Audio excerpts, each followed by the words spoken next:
Hey guys, before we begin this video, if you have any questions, as always, put them in the comments below. And if you enjoy these videos, please give us that thumbs up and subscribe.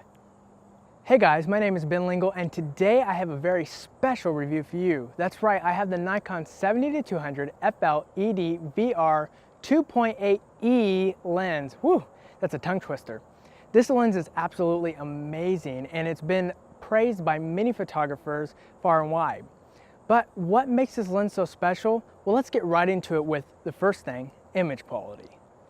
The image quality on the new Nikon 70-200 FL is absolutely amazing, and that's an understatement. This lens is perfect for things such as portraits, sports, whatever you can really think of, this lens can do it.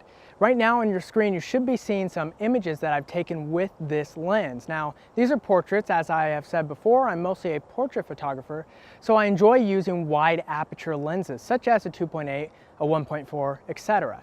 Now, this lens is just beautiful. The bokeh it renders, the micro contrast, and all of the little things, even color rendition on the RAW files are absolutely gorgeous. Another amazing thing about this new 70-200 is that it is so sharp even at f2.8.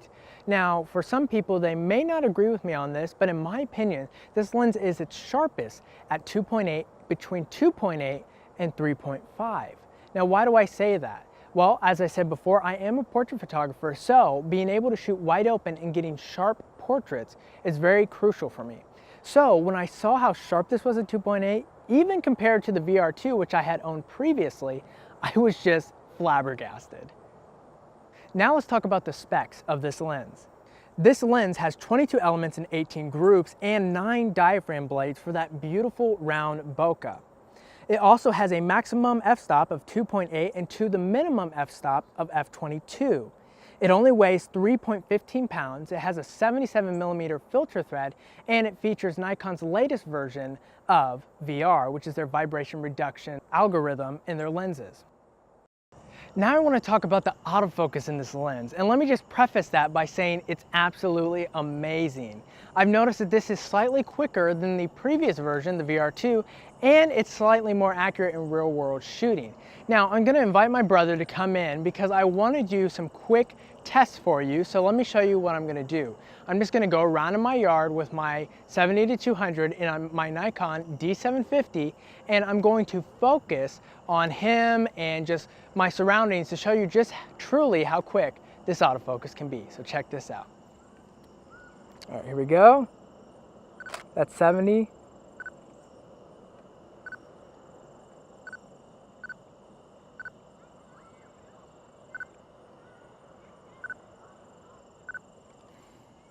It's getting a little dark out here. Thanks, CJ. It's getting a little dark out here to actually get a better focusing test, but let me just say this, it's extremely fast.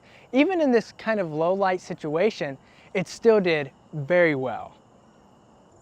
The new VR system in this Nikon 70-200 is absolutely amazing. I noticed no delay between pressing the shutter button down, getting my focus, and VR activating. Unlike the previous version where I kind of did notice between a 2 to 5 second delay, which sometimes was very inconvenient. Now, this version of VR in this new lens is absolutely quick and snappy. Once I get my autofocus down, it's ready to go. And not only that, but Nikon claims it gets 4 stops of compensation. Well, I believe they're right because I've been able to get even down to 1/8 of a second handheld. Now that's very unheard of for just a traditional lens, especially at 200mm. So to see how this lens really does well with this VR is absolutely awesome.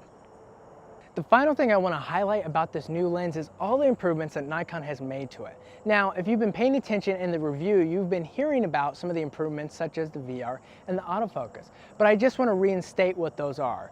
Once again, the autofocus is much quicker and, in my opinion, it's more accurate in a real-world scenario, but not by much. The VR is definitely a huge improvement. There's no delay between pushing the shutter button down, getting your focus, and it activating. Now there's a full-fledged push it down and boom, it's on.